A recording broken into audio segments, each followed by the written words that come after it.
Hello, thank you for interest in 2025 Community Housing Fund Request for Proposal, also known as CHF 2025 RFP, and this webinar. I'm John Wu. Today, I have Naomi Brumayer and Aaron Heron with me to discuss the CHF program and the overview of the tender process. Before we start the webinar, we would like to acknowledge that BC Housing is located on the ancestral homelands of hundreds of Indigenous peoples and nations across British Columbia, each with their own unique traditions and history. At this location, we are on the ancestral and unceded homelands of the Musqueam, Squamish, and Tsleil-Waututh nations, who has been the caretakers of these lands for thousands of years. We offer our respect to their peoples, past and present. As I mentioned in the beginning, today we will go over CHF opportunities, requirements, rolling IEP process and structures, and speak about general requirements that BC Housing expects from the proponents in their submission. Without further ado, let me pass over to Naomi and Aaron to discuss the CHF program. So what is the Community Housing Fund? The province of British Columbia created the Community Housing Fund, or CHF, in 2018. This fund develops rental housing for individuals, families, seniors, and people with disabilities.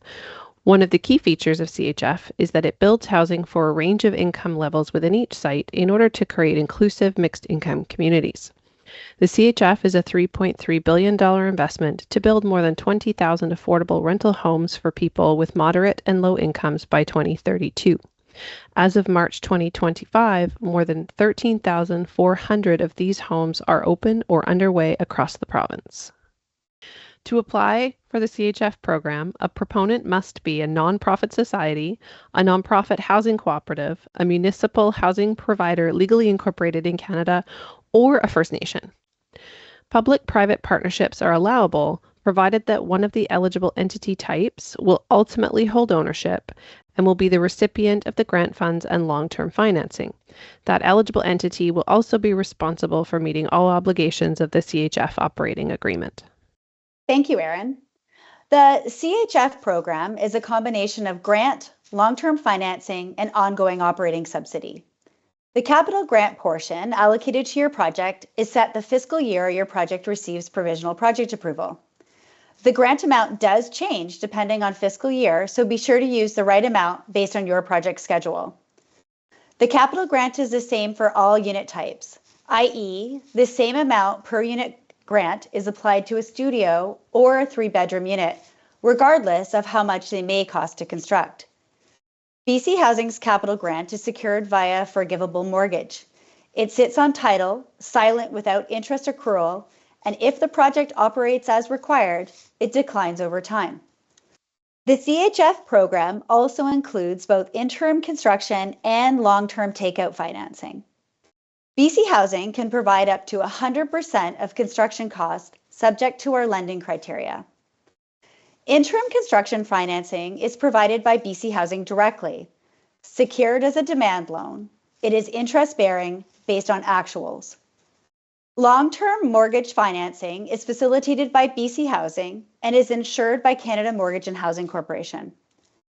The mortgage is amortized over 35 years, and the interest rate is based on the market at the time of mortgage tender. Long-term financing is the balance after any equity and the CHF grant are applied to construction costs. Proponents are encouraged to bring equity to the project in the form of land or cash, municipal waivers, or other partner contributions. This results in lower operating subsidy requirements, increasing your project's success during the evaluation. Limited operating subsidy is available if required. Operating subsidy is based on the approved budget, calculated as the shortfall between the approved rental revenue and the approved total operating costs, including the mortgage payments. If the rental revenue doesn't cover your costs, BC Housing will provide a subsidy. Let me now move on to the development requirements of the Community Housing Fund proposal call. Proposed projects should meet demonstrated local community need for affordable housing. Please provide evidence on demonstrated need, which could be your applicant list or a municipal housing needs report. Please also confirm how your project fits into the existing housing ecosystem within the community. The proposed site should be able to conform to local land use requirements in the future. Due diligence should support the proposed project's feasibility. If the project is on reserve, the governing body of the First Nation must confirm their support for the project. The project must be able to provide long-term mortgageable interest through title or lease for a minimum of 60 years. The site should be free of restrictions that would impact the development for the proposed project. For instance, a STAT right-of-way for a utility that restricts building, lease terms that don't comply with the Community Housing Fund requirements, or a housing agreement that restricts rent or tenancy that contradicts the future operating agreement for these projects.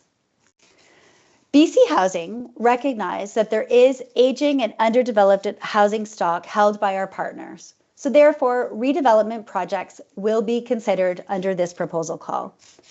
However, proponents will need to justify why now makes sense to redevelop using remaining economic life in the existing asset. Existing assets with considerable amount of economic life remaining will be evaluated only on net new units created, i.e. the capital costs. Let me move on to what we're looking for in your development team. BC Housing will be evaluating the entire project development team, including the proponent themselves, development consultant, prime consultant, and contractor. We are looking for the team to demonstrate capacity, skill, and experience in developing residential projects. The RFP emphasizes the need for a project management approach and how it will be used by the key roles throughout design and construction phases.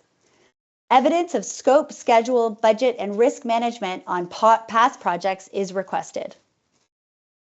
BC Housing requires the use of our standard form of development consultant agreement and fee matrix. There are no exceptions.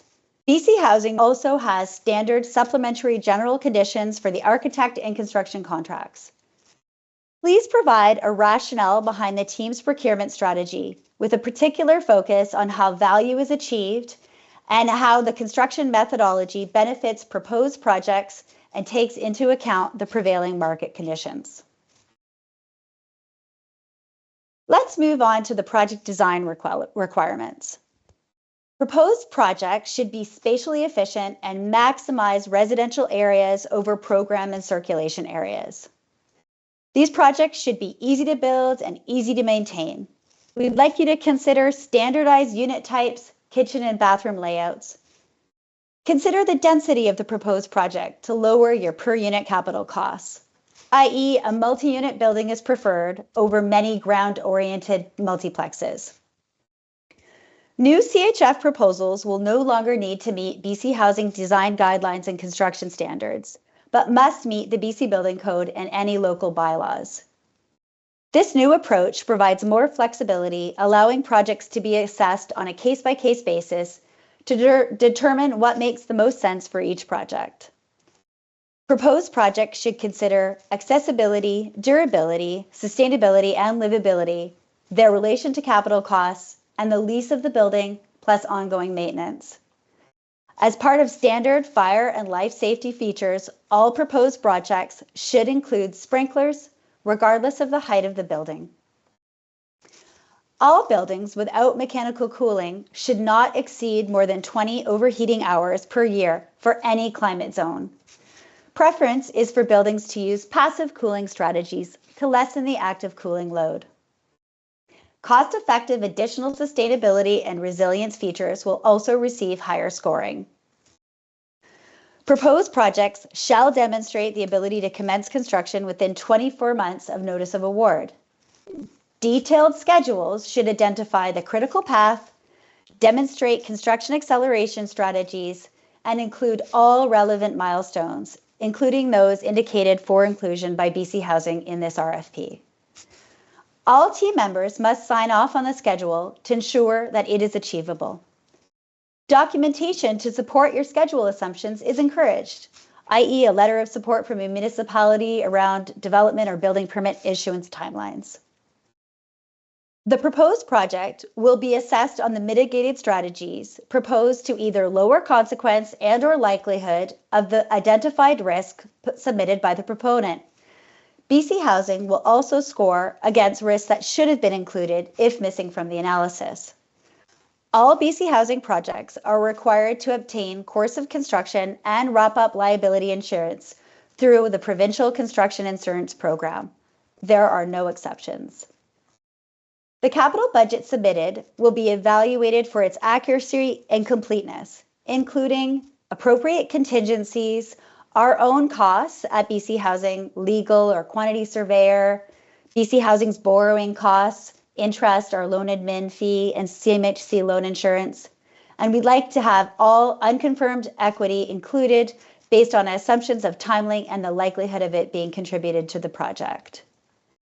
Projects that include a non-residential component to be funded outside of CHF should be presented separately from residential portion that is to be funded by the CHF. That concludes the development requirements of the CHF proposal call. I'll now pass it on to Erin Herron, who will speak more about the operation requirements set out in this RFP. Under the CHF program, households must have low or moderate income to be eligible to reside in a building developed through CHF. The program expressly targets housing for families, seniors, and people with disabilities with low or moderate income, but individuals with eligible income can also be housed. Within these eligibility criteria, housing providers can prioritize a variety of specific needs in their community and align with their mandate, and providers are encouraged to identify this in their CHF submissions. Examples may include women and women with children who have experienced or are at risk of violence, youth, including those transitioning out of care, individuals leaving transitional or supportive housing who are referred by a coordinated access and assessment table, who can live independently without supports, equity and or right-seeking community members, or other priority groups that are consistent with the CHF program as identified by the proponent. It is important to note that the CHF program does not include any support services or residential care components. BC Housing does encourage housing providers to partner with other agencies to meet housing needs in their community. For example, where an applicant has supports provided by a third party for wherever they live, CHF can provide them with an affordable housing option in their community. CHF is a mixed income program. Providers must ensure their tenant selection process includes the ability to select a mix of incomes to achieve and reasonably maintain the target income mix over time. There are 3 income bands described on this slide. Under the low and moderate income band, as you can see, the income thresholds are in the $85,000 to $138,000 range, depending on the unit size. There is a low income band, which describes incomes below the housing income limit, but above the deep subsidy income. And then there's the deep subsidy income band, which is defined specifically by BC Housing from year to year. To achieve affordability for these income groups, there are 2 different types of rents charged in the CHF program. For low to moderate income, rents are a market rent on the door. These rents are set at or near a full market rent, though at a level that is affordable for households with eligible incomes. This applies to 30% of the units. These households are income tested at move-in only. For both the low and deep subsidy income bands, which covers 70% of the units in total, the rents are rent geared to income based on the rent scale.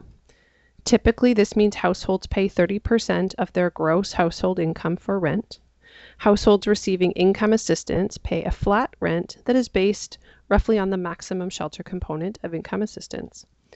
Households in these units have their incomes reassessed annually for the purpose of recalculating their rent geared to income rent contribution. As you can see, within that, 50% of the units are for low-income households and 20% are for deep subsidy, which are the lowest income band. In all cases, the housing provider should select the residents following the CHF eligibility criteria and their own tenant selection policy. Applicants should be identified from the housing registry, though where eligible applicants are not available, providers may identify and select from outside the housing registry.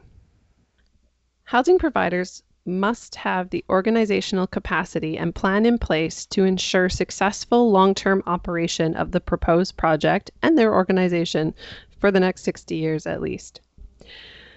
This means they must have the financial capacity to successfully manage the scope and scale of the proposed project, including effective financial oversight and the ability to meet their mortgage obligations. To operate the future development, providers must have the capacity, expertise, and other resources to effectively manage the proposed project within the requirements of the CHF operating agreement. This means safe, quality housing that is well maintained for the benefit of tenants. This includes effective resident and property management to achieve and maintain full occupancy and to ensure a safe, secure, and inclusive environment for all residents. Reconciliation, equity, and diversity are also important within the CHF program, and providers will need to ensure their housing is accessible for a variety of eligible residents and equity-seeking groups, and that the housing can be provided in a culturally safe and appropriate manner. BC Housing is also committed to reconciliation and look to providers to outline how they have and will incorporate meaningful reconciliation strategies and steps into their proposed project. 2025 CHF RFP is a rolling intake, meaning proposals are accepted on an ongoing basis until CHF funding is fully allocated. This flexible approach gives proponents time to prepare a strong, comprehensive submissions package. To streamline the evaluation and the applicant notification process, BC Housing will accept submissions through sequential proposal intake windows. This IP 1070-2526-022A is the first intake proposal call, and the sequential proposal calls with tender number suffix B, C, and D will be released on the timely basis following each intake closure. Timelines for future intakes B, C, and D will be announced as they are confirmed. The final intake, proposal intake D, is anticipated in spring 2026. Although BC Housing has identified 3 future intakes, these intakes are tentative only, dependent upon remaining available program funding. At the conclusion of each intake period, all submitted proposals will be evaluated, and the proponents will be notified of the funding status of their projects. Proponents who are not allocated funding upon their initial submission may be invited to resubmit during a future intake, provided they meet specific conditions outlined in the IP. Proponents will be given the recommendation in the notification letters. Relevant details can be found in Section 1.1 of the IP document. The first intake, Proposal Intake A, was released on May 30, 2025. Proponents are requested to follow the IP timeline outlined in Section 2.1 of the IP document. Please keep in mind the deadline for inquiries is June 23, 2025 by 2 p.m. and the submission deadline for this intake is July 31, 2025 by 2 p.m. Proponents are encouraged to focus on preparing high-quality proposals rather than rushing their submissions. Sequential intakes will be released on a timely basis following each intake closure. After each intake period closes, all submitted proposals will be assessed according to the steps illustrated in this slide. The first step is submission requirements. Proponents must include the following complete documents in their submissions to progress to the next evaluation stage. These documents include submission form, Appendix 5, relationship and conflict disclosure form, Appendix 6, minimum requirement checklist, Appendix 7, response form Part A, B, and C, Appendix 8, a detailed project schedule signed off by entire development team, and any additional document specified in the response form. Detailed submission requirements can be found in Appendix 4 of the IEP document. Please note, certain documents must be submitted in specific file format. If a submission does not comply with the requirements, BC Housing may issue a rectification notice. Failure to satisfy BC Housing's requirement within the given rectification period may result in the submission not being considered for further evaluation. The second step is minimum requirements. To be considered for evaluation and funding, a project proposal must meet all minimum requirements set out in Section 1 minimum requirement in Appendix 2 of the IEP document. Proponents are requested to complete Appendix 7 minimum requirement checklist and include related documentation to demonstrate the eligibility. The minimum requirement checklist must be submitted as a separate file and in its original Word format. Submissions meeting submission requirements and the minimum requirements will then be evaluated and scored based on the rated criteria as illustrated in this slide. The rated criteria are grouped into two main categories, development and operations, each carrying respective weightings. A minimum threshold is set for both criteria, 35% for development and 25% for operations. Only submissions that meet minimum thresholds in both categories will have their score totaled and ranked for the next selection stage. Please note, proponents are requested to use the provided response form in Appendix A and follow the instructions in the forms when preparing their submissions. These forms are password protected. No decryption or modifications are permitted. Submissions that meet all minimum requirements and achieve score at or above the threshold in both development and operations criteria will be ranked from highest to lowest within each respective region. Funding will be allocated first to the highest ranked proposing projects in prioritized communities identified in the IEP. Any remaining funds will then be granted to the highest ranked project within each respective region to create a regional parity across province. However, allocation remains subject to program funding availability. The 2025 CHF proposal call offers two submission locations, BC bid online submission preferred or email submission to buildingbc@bchousing.org. Proponents must select one of the submission methods, not both. Due to the limited capacity of the Building BC inbox, submission exceeding 10 MB must be divided into multiple emails. Each email should be numbered in the subject line. Example, email 1 of 3, email 2 of 3, etc. During the proposal call, proponents must submit any CHF IEP related questions by email to buildingbc@bchousing.org by the question deadline, June 23, 2025 at 2 p.m. BC Housing will provide responses through an addendum before the addenda deadline. Inquiries submitted through another channels will not receive a response. Thank you for watching Building BC Community Housing Fund 2025 information session. We appreciate your interest and look forward to your participation in this opportunity.